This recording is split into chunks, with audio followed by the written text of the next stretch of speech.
Vamos a desarrollar con las hojas y en este video el tema de desigualdad y pobreza. El primer término que vamos a recuperar es el desarrollo geográfico desigual. Este término es postulado por David Harvey, un geógrafo inglés, y él lo que menciona es que el capitalismo necesita espacios que se desarrollen de una forma desigual. Es decir, para que podamos concentrar riqueza en ciertos puntos del mundo, necesitamos otros de donde vamos a extraer esa riqueza.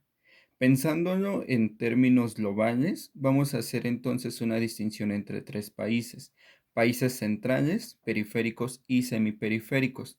Los centrales serán aquellos que acumularán mayor riqueza y los periféricos y semiperiféricos serán aquellos que le proveerán recursos naturales o mano de obra al centro para que justo pueda acumular riqueza.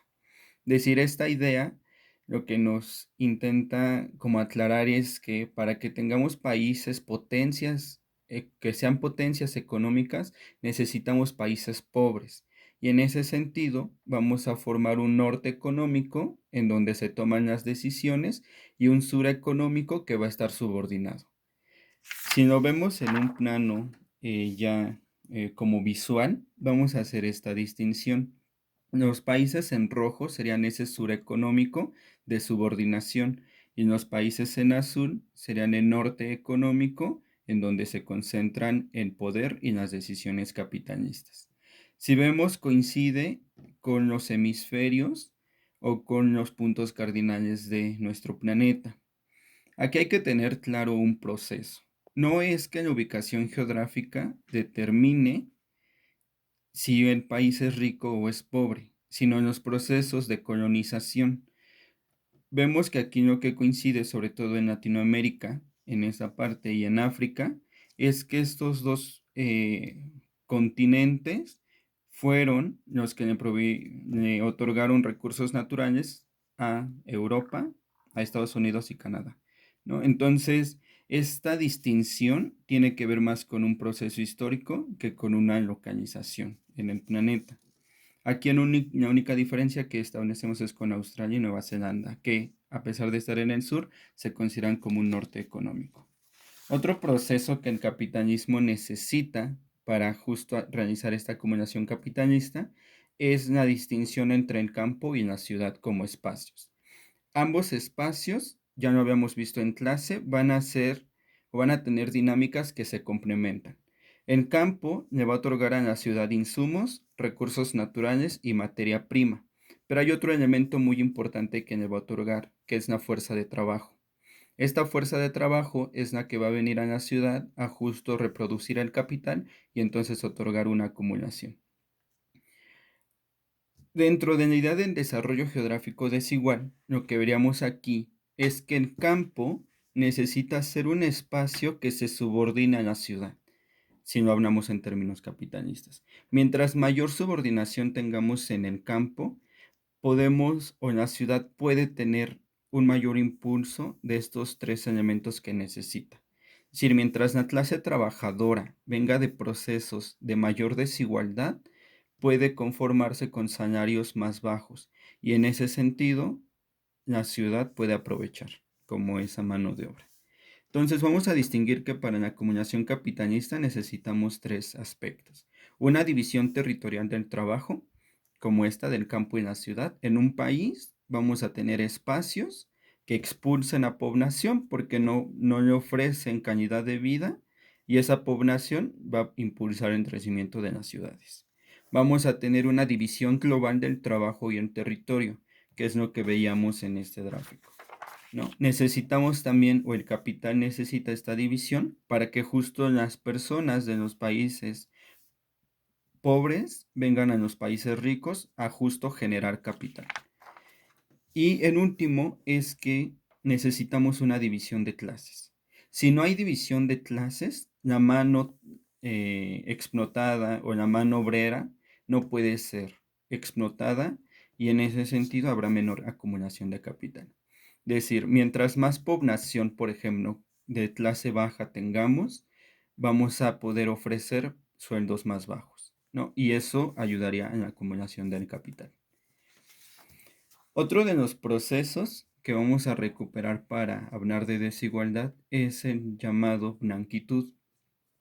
Este término es aportado por Bolívar Echeverría y él lo que nos indica es que la blanquitud hay que pensarla no como o no desde el color de piel. Es decir, la blanquitud no tiene que ver con que si tu piel es blanca, si tu piel es morena, si tu piel es negra.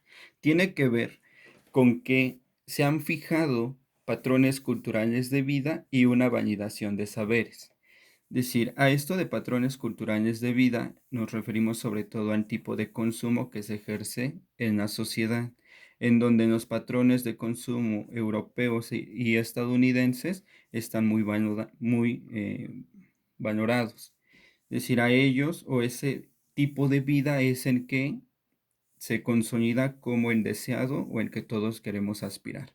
Mientras que otros patrones de vida, como serían los patrones indígenas o de la población africana, vienen a la baja. Son como no deseados, son menospreciados, son insultados, son desvalorizados, ¿no? Por ejemplo, aquí en la cuestión de validación de saberes podríamos recuperar lo que sería la medicina tradicional, en donde la medicina indígena, por ejemplo, muchas veces es menospreciada frente a la medicina occidental.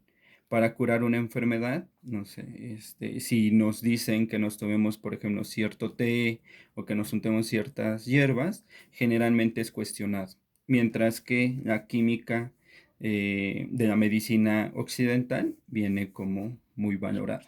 Entonces, la blanquitud se refiere a este proceso, sobre todo cultural, en donde estilos de vida se consolidan como los deseados y otros como los menospreciados. Un ejemplo en donde podemos notar esto, sobre todo aquí recupero un texto de una colombiana en donde ella recupera que justo en Colombia hay un impulso o uno de los mayores negocios es el de las estéticas, los salones de belleza, ¿no? Y hay un proceso en Colombia muy fuerte, por ejemplo, para el nacimiento del cabello. El cabello rizado es rechazado en Colombia y se impulsa mucho esta idea de los tintes o de alaciarse el cabello. Otro de los procesos que enfatizan la desigualdad es el denominado como patriarcado. El patriarcado es importante porque se establece con varios ejes que le dan sustento. Aquí es importante pensar que el patriarcado no se refiere a que si el hombre manda en la casa o si el hombre es el que tiene el poder en un hogar. El patriarcado es una articulación cultural que viene de 4 puntos principales. Se sustenta en un sistema jurídico, en un sistema financiero, en donde el hombre tiene mayor fuerza frente a la mujer. También establece valores culturales de los sexos, decir, a pesar de que se reconoce como una diferencia entre hombres y mujeres, que sí la hay, esta diferencia se valoriza. Y en esa valorización, el hombre o en las características del hombre quedan por arriba de las características de la mujer. A eso se refiere esta cuestión. Pero esa diferenciación y ese valor de la diferencia es un aspecto cultural, en tanto se puede modificar. Y también tenemos otros procesos como la seguridad social.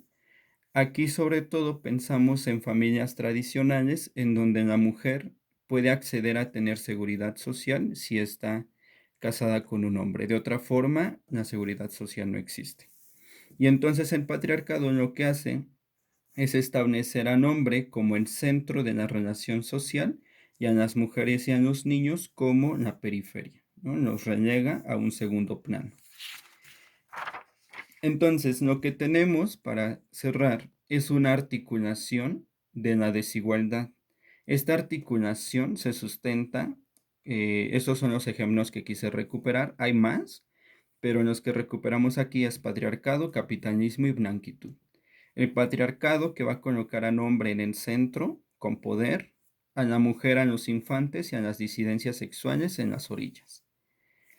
El capitalismo que va a colocar a quien posee capital o en los países centrales en el centro, justo, y a los obreros, a la clase trabajadora, a los países periféricos o al campo, por ejemplo, a las periferias. Y la blanquitud que va a establecer el estilo de vida europeo como el mejor, con el que tiene validez, como el que, al que se tiene que aspirar, y va a relegar estilos de vida como el indígena, el africano o los negros hacia la periferia, ¿no? Se va a menospreciar esas formas culturales de vivir. Y entonces el centro, aquí lo que tendríamos que pensar es, aquellas personas que estemos en el centro, vamos a tener mayor poder, vamos a tener una posición de privilegio. Es decir, si pensamos en un hombre que posee capital europeo, la posición de privilegio que tiene es muy grande. Mientras que si pensamos en una mujer campesina, indígena, entonces vamos a ver una posición en donde no hay privilegio. Entonces, estos esquemas lo que nos ayudan es a pensarnos en dónde nos posicionamos nosotros. Es decir, si aquí estamos en el centro o en la orilla o en una parte intermedia. Si aquí estamos igual o de esta forma. No, porque una mujer que posea capital europea va a tener mucha más fuerza que una mujer que no lo posea indígena, ¿no? Entonces, estos esquemas lo que intentan es reflexionar o es una propuesta para reflexionar cuál es nuestra posición en este mundo a partir de la desigualdad.